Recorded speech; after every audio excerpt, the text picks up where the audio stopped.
Hi guys, Inkyvaper here again, and today we're going to be talking about the CLT V4 from Infinite. So it's an RDA, as you can just seen, a cloud chucky type of RDA. Now, just wanted to say we've changed where I'm doing things, so hopefully this is a little bit more interesting than that big black screen that I used to have behind me. Just had to move around, just wanted to see if I could get the lighting in better position and all that kind of stuff, so hopefully this will make a bit of a difference anyway. So what we'll do is we'll dive down, have a look at the RDA itself. I'll show you all the bits and bobs with it, then we'll come back up as we normally do, and I'll give you the pros and cons. So let's just go down.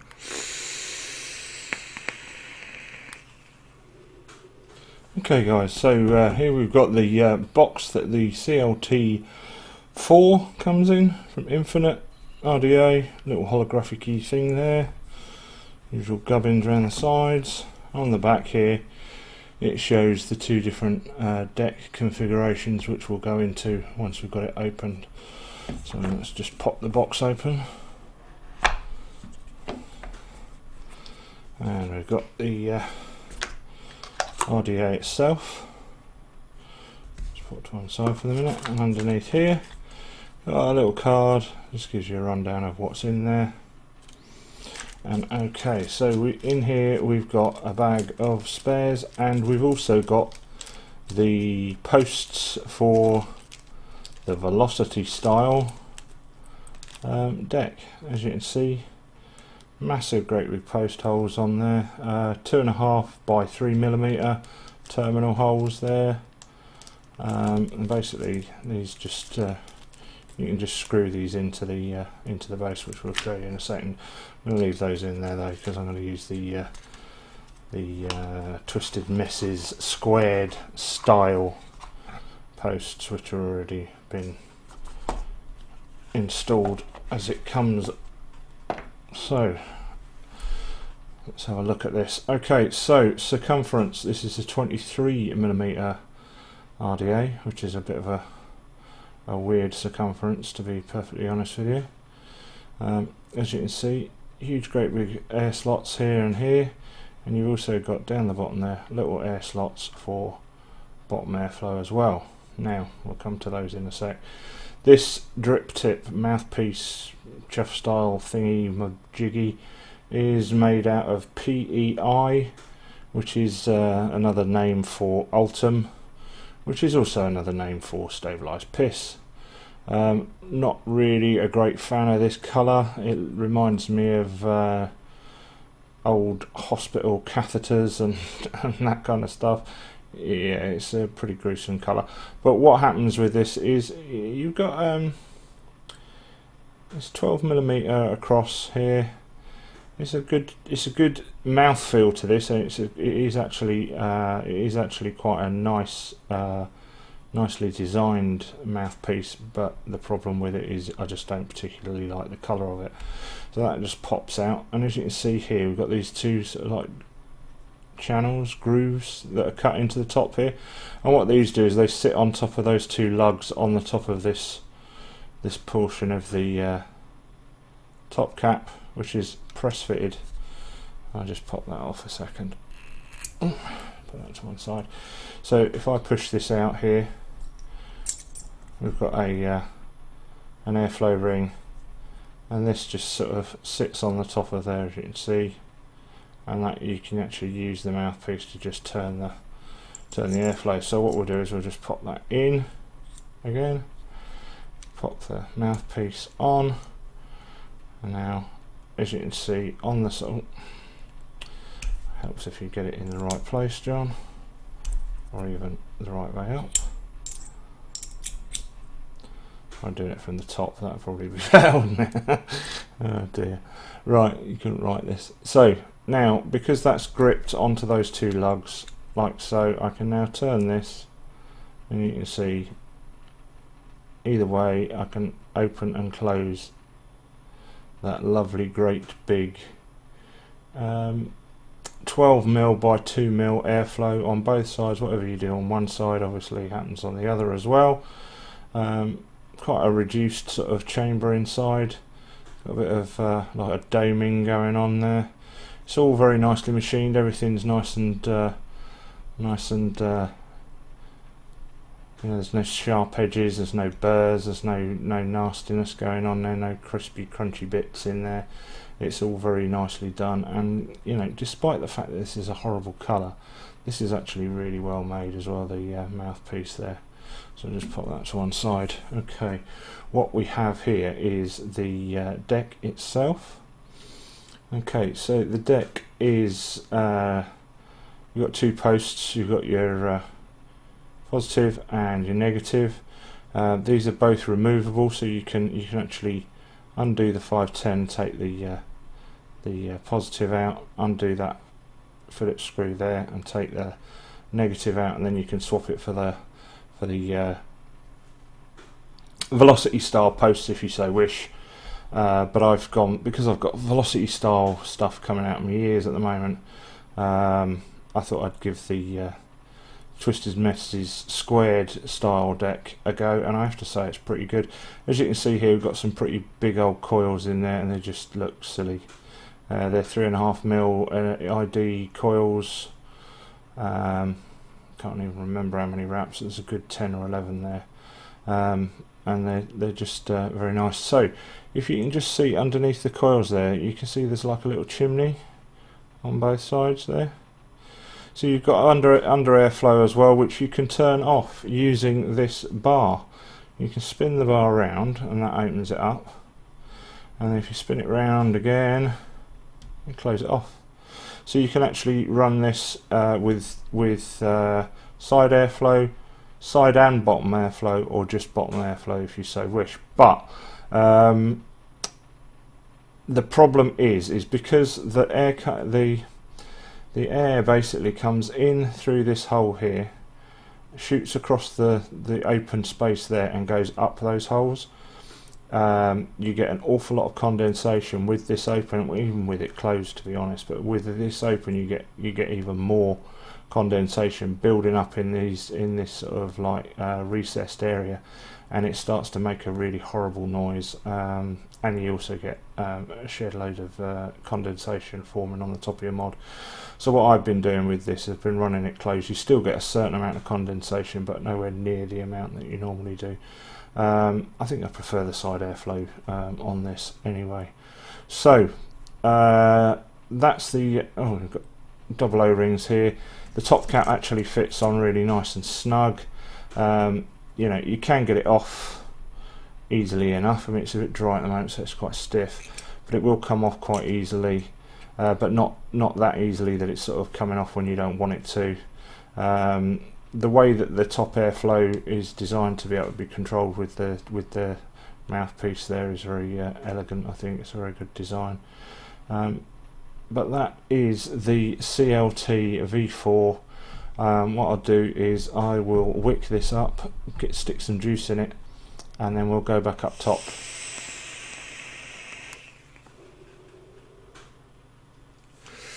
Welcome back up top, guys. So the CLT V4 by Infinite.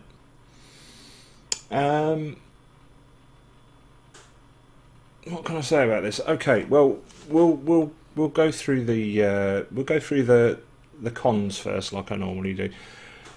The biggest con for me on this device is the bottom airflow. Now, I've had bottom airflow on other devices, and it has a tendency to be a bit, as you probably, if you've seen any of my other reviews on these kind of things, you tend to get a bit of condensation around the bottom. Unfortunately, with the open base kind of design with this, with that spinning bar that goes round to block the chimneys underneath there, if you've got that open, the condensation on the underneath of that is just ridiculous, and it just starts to build up, and then you get this sort of horrible kind of gurgly noise going on, and it's not worth it, to be honest. I think they've tried to put too much in one thing with the swappable decks and all the rest of it.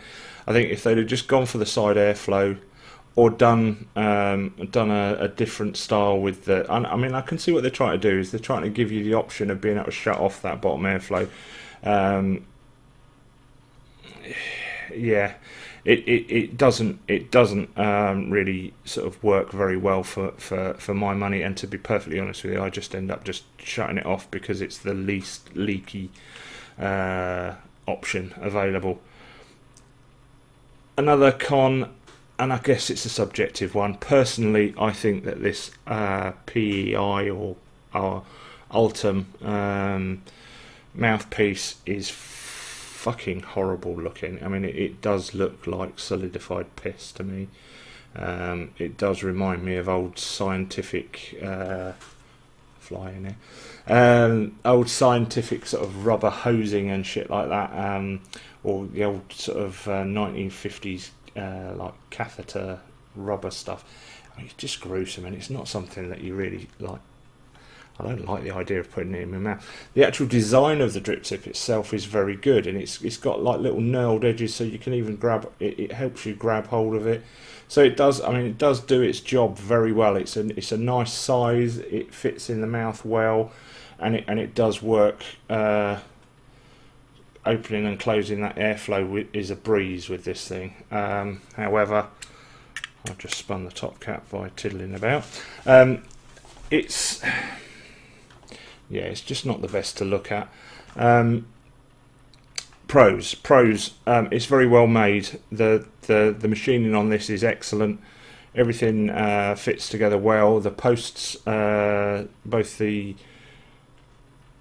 both the velocity style and the twisted messes squared style decks, both work very well. They're easy to swap. They fit well, so you can actually clamp them down. They don't spin or any of that kind of malarkey. I've had quite a lot of builds through this. I meant to review this a long time ago, quite a few weeks ago now, and I've just been, I've had all sorts of family issues going on, so it's kind of the reviewing side of things has had to take a bit of a back seat since then. So apologies for the delay on this one, but I mean it's a tall bugger, but I actually quite like the look of it. I think it's a decent looking dripper. If we compare it to, let's have a look at it next to the Troll, which was the last sort of RDA that we did. I mean, it's quite a bit taller than that. With the mouthpiece, it's not that much taller, I guess, but there is. It's a tall one, but I think it's because of this style of the deck, and with the airflow going on underneath and all that kind of stuff, you've got a good half a centimetre of sort of deck going on down the bottom here because of that under airflow. So if they got rid of that, they could have shaved a bit of height off of it. I mean, the airflow on it, with it just on the side airflow, is perfect for me anyway. I have it wide open and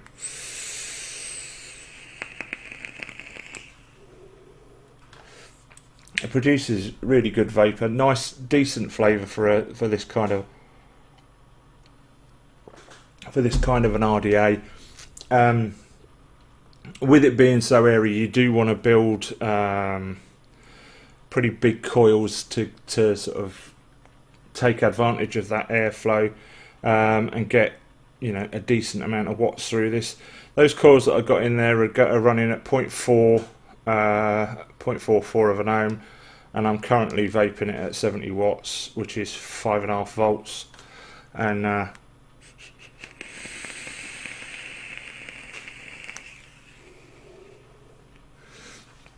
it does chuck the clouds, that's for certain.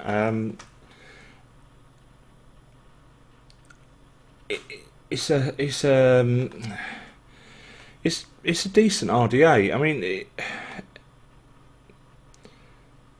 I wouldn't necessarily rush out and buy another one if I lost this one, to be perfectly honest with you, because the irritation of the underside being open and getting that condensation is probably a little bit much for my liking. I mean, I'm opening it up now just to have a look. Not got any yet, but I know it'll come. You know, I mean, you can drip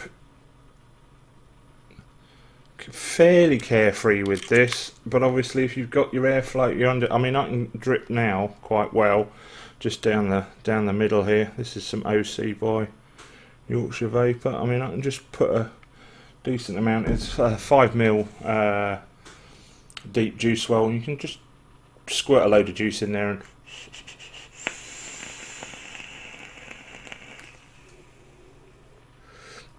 vape away quite the thing with it. But I just wish it didn't have the bottom airflow, to be perfectly honest with you. Blimey, Vaper for days. Yeah, I just wish it didn't have that bottom airflow and that whole open bottom to it. It ruins the RDA, the experience of this RDA for me. I really like the flavour from it. I like the Vaper production with the kind of build that I've got in there. It's good. I mean, it's great for putting Claptons, all those kind of big crazy ass builds that you want to put in an RDA these days. They'll all fit in there. There's plenty of room. On the whole, I mean, it's a decent RDA, but it comes in at about £23, I think it is, £23. So I mean, it's again a reasonably priced RDA. It's not particularly ugly, other than the mouthpiece being that piss colour. I can't really recommend it though. I wish I could. I wish I could say that this is something that everybody ought to go out and buy, but I honestly do think there are other RDAs that are in this price point that can produce the same kind of vape without the ball ache that this involves, to be honest. The Troll V2 outshines this by miles, in my opinion. It's just as well made. It produces just as good flavour. It's got just as good space for building. It's got that huge 10mm deck. It's just, in my opinion, a better option in this price bracket. So I guess on a bit of a downer really on this one, but we'll leave it there. You could do worse, put it that way. You could do worse. I mean, if you've gone out and bought one of these, I'm sure you'll enjoy it if you can put up with those kind of niggles. But personally, if you weren't thinking of getting one, I wouldn't really sort of go out of your way to get one. If you get the chance to have a go on one, by all means do. But I can't really suggest that you actually go out and spend your cash on it, to be honest. And it's a shame, because it is extremely well made. And I'm going on again, so we will definitely stop now. Hope you've enjoyed the different view. Let me know down in the comments if you like this camera angle. Not that it's going to make much difference, because this is how I'm going to be doing it now. I've moved all the furniture around, and this is kind of, I'm happy with it. But I you know, it'd be nice to know if you like it too. If you don't, tough. But yeah, if you've got any kind of comments at all, by all means stick them down in the bottom, and I'll get to them. I try and answer every message that I get through YouTube, and if you want to email me or Facebook me, the links to all that are around on my Facebook page. If you haven't already done so, please click subscribe and give us a like as well. And I will see you on the next one. So take care, guys, and bye.